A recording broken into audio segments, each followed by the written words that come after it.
Viewers, மனிதர்கள் செஞ்ச சில தவறுனாலையும் அதிகார திமிருனாலையும் பல முறை இந்த உலகத்தையே அழிக்க முயற்சி பண்ணிருக்காங்க. அந்த மாதிரி மனிதர்கள் செஞ்ச மிகப்பெரிய தவறுகளை பத்தி தான் நம்ம இந்த வீடியோல பார்க்க போறோம். இதுல ஏதாவது ஒரு சம்பவம் தப்பா போய் முடிஞ்சிருந்தா கூட இப்ப நம்ம யாருமே உயிரோட இருந்திருக்க மாட்டோம். இந்த வீடியோ பிடிச்சிருந்தா லைக் பண்ணுங்க. அப்படியே நம்ம தமிழ் கலாட்டா நியூஸ் சேனலை சப்ஸ்கிரைப் பண்ணி சப்போர்ட் பண்ணுங்க.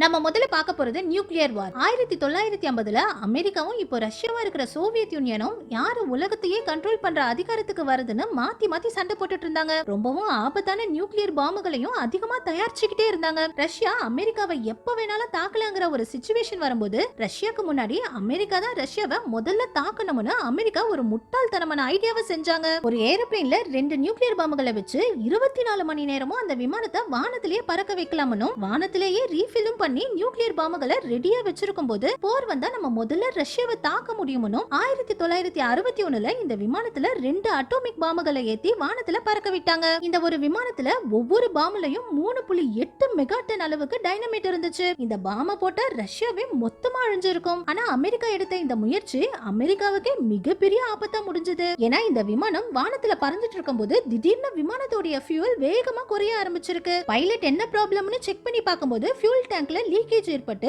வெறும் 2 நிமிஷத்துல 19 டன் ஃபியூல் லீக் ஆகி இருக்கு. இதனால இந்த விமானத்தை வேகமா தரையிறக்க முயற்சி பண்ணிருக்காங்க. ஆனா இது 10,000 ஃபீட் உயரத்துக்கு மேல பறந்துட்டு இருந்ததுனால ஃபியூல் இல்லாம விமானத்தை சேஃபா லேண்ட் பண்றது சாத்தியமே இல்லன்னு 2 விமானிகளும் 2 நியூக்ளியர் பாம்பையும் பாராசூட்டை கட்டி ரிலீஸ் பண்ணிட்டு விமானிகளும் பாராசூட்டை மாட்டிக்கிட்டு குதிச்சிட்டாங்க. இந்த 2 பாம்பும் கீழே விழுந்து வெடிச்சிருந்தா அமெரிக்கா அன்னைக்கே மொத்தமா அழிஞ்சிருக்கும். ஒரு பாம்புல இருந்த பாராசூட் ப்ராப்பரா ஓபன் ஆகி பாம்ப ஸ்லோவா கீழே கொண்டு வந்து பாராசூட் மரத்துல மாட்டி பாம்பு சேஃபா லேண்ட் ஆயிடுச்சு. ஆனா இன்னொரு பாம்புல இருந்த பாராசூட் ஒழுங்கா ஓபன் ஆகாம அரைகுறையா ஓபன் ஆகி அந்த பாம்பு கொஞ்சம் ஸ்பீடாவே வந்து பூமியில விழுந்திருக்கு. ஆனா அந்த பாம்பு வந்து விழுந்தது ஒரு சேத்து பகுதிங்கிறதுனால இந்த பாம்பு நல்ல வேலையா வெடிக்கல. இந்த பாம்புல இருந்த யுரேனியம் கூட கொஞ்சம் லீக் ஆகி இருந்திருக்கு. இதுல ஏதாவது ஒரு பாம்பு வெடிச்சிருந்தாலும் அமெரிக்கா உருவாக்குன பாம்பே அமெரிக்கா மக்களை அழிச்சிருக்கும். அடுத்தது Y2K. பொதுவா எல்லா நியூ இயர்லயும் மக்கள் நியூ இயரை சந்தோஷமா கொண்டாடுவாங்க. ஆனா டிசம்பர் 31 1999 அன்னைக்கு நியூ இயருக்கான கவுண்ட் டவுன் ஸ்டார்ட் ஆன உடனே உலக மக்கள் முழுக்க பயத்துல கியூல நின்று உணவுப் பொருட்கள், தண்ணீர், சிலர் ஆயுதங்களை கூட வாங்கிட்டு இருந்தாங்க. இததான் Y2K நிகழ்வுன்னு சொல்றாங்க.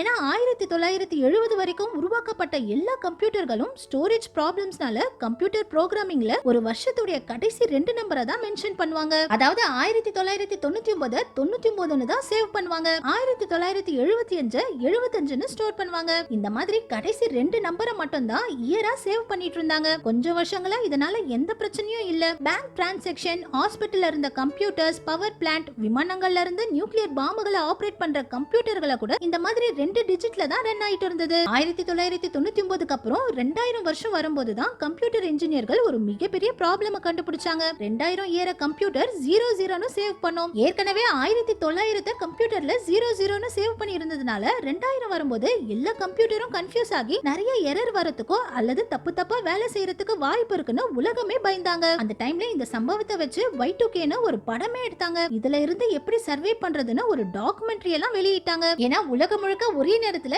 எல்லா கம்ப்யூட்டரும் வேலை செய்யாம போயிடுச்சுன்னா பேங்க், சூப்பர் மார்க்கெட்ல ஆரம்பிச்சு டிவி சேனல்கள், விமானங்கள், நியூக்ளியர் பவர் பிளான்ட்ல பவரை கூட தயாரிக்க முடியாம உலகம் முழுக்க கரண்ட் கூட இல்லாம போயிருக்கும். இதனாலதான் 2000 நியூ இயர் பிறக்கும் போது உலகம் முழுக்க எல்லா மக்களும் பயத்தோடயே இருந்தாங்க. ஆனா எல்லா நாடுகளும் இந்த பிரச்சனையை சால்வ் பண்றதுக்காக மொத்த கம்ப்யூட்டர் இன்ஜினியர்களையும் கூப்பிட்டு 2 டிஜிட்ஸா இருந்த நம்பர்கள் எல்லாம் 4 டிஜிட்ஸா மாத்திக்கிட்டே வந்தாங்க. அந்த டைம்ல ஒரு வாரத்துக்கு எல்லா கம்ப்யூட்டர் இன்ஜினியர்களும் லீவே போடாம தொடர்ந்து வேலை பார்த்து இந்த பிரச்சனையை சால்வ் பண்ணிருக்காங்க.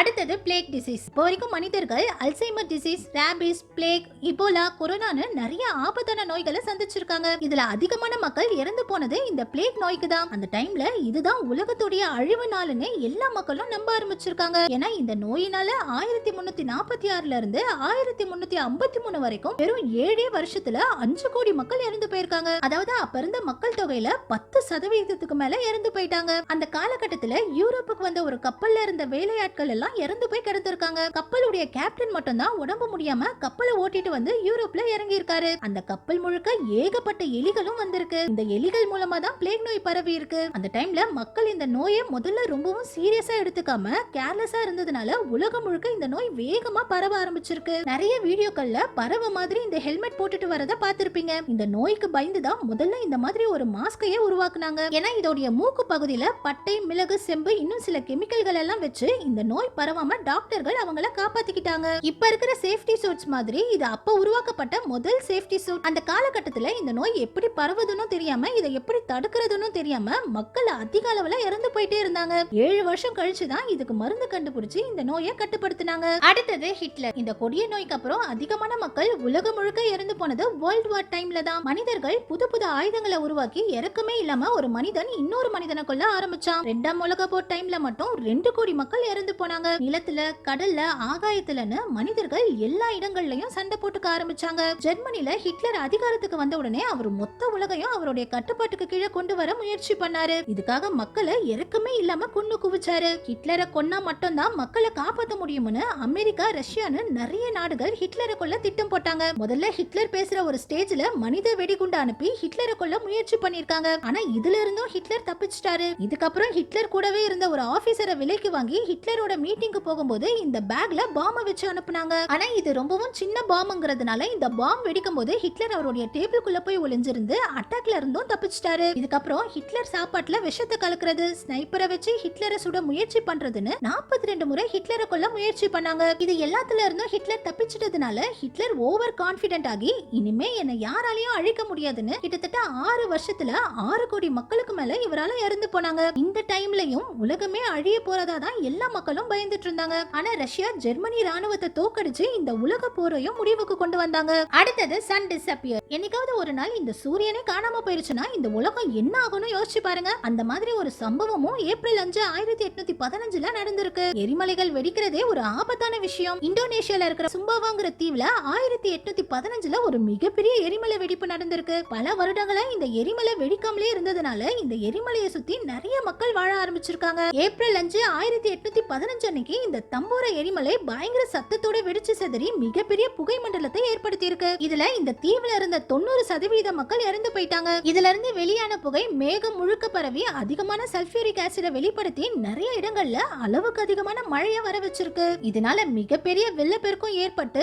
அதுலயும் நிறைய மக்கள் இறந்து போயிருக்காங்க. எரிமலையோடைய புகையினால சூரியனே மறைஞ்சிருக்கு. சூரியனே மறைஞ்சதுனால யூரோப், சைனா, நார்த் அமெரிக்கால கூட வெயில் காலத்திலேயே பனி பெய்ய ஆரம்பிச்சு மிகப்பெரிய உணவு பஞ்சத்தையே ஏற்படுத்தி இருக்கு. அந்த டைம்லயும் நிறைய மக்கள் இதுதான் உலகத்துடைய கடைசி நாள்னு பயத்தோடயே வாழ்ந்திருக்காங்க. அதுக்கப்புறம் எரிமலையோடைய புகையெல்லாம் குறைஞ்சு சூரியன் தெளிவா தெரியும் போதுதான் எல்லாமே இயல்பு நிலைக்கு திரும்பி இருக்கு. நம்ம கடைசியா பார்க்க போறது ஃபேக் அலாரம். ரஷ்யாவை சேர்ந்த ஸ்டேனிஸ்லேவ் பெட்ரோவ்ங்கிற இவர் மட்டும் ஒரு தவறான முடிவு எடுத்திருந்தாருன்னா இந்நேரம் நம்ம எல்லாருமே இறந்து போயிருப்போம். இவரு சோவியத் ராணுவத்துடைய நியூக்ளியர் கமாண்ட் சென்டர்ல வேலை பார்த்துட்டு இருந்திருக்காரு. அமெரிக்கா, ஜப்பான், ரஷ்யான்னு 3 நாடுகளும் சண்டை போட்டுட்டு இருந்த டைம்ல இவர் நியூக்ளியர் லான்ச்சர்கள் வரத கண்காணிக்கிற வேலையில இருந்தாரு. டிசம்பர் 26, 1983 அன்னைக்கு இவர் மட்டும் நைட் டியூட்டில இருக்கும்போது திடீர்னு அலாரம் அடிக்க ஆரம்பிச்சிருக்கு. கம்ப்யூட்டரை செக் பண்ணி பார்த்தா 5 மிசைல்கள் ரஷ்யாவை நோக்கி வர மாதிரி காட்டியிருக்கு. இவர் உடனே இவருடைய உயர் அதிகாரிகளுக்கு சொல்லி ரஷ்யால இருந்து நியூக்ளியர் மிசைல்களை அமெரிக்காவை நோக்கி அனுப்பி இருக்கணும். ஆனா இவர் அவசரப்படாம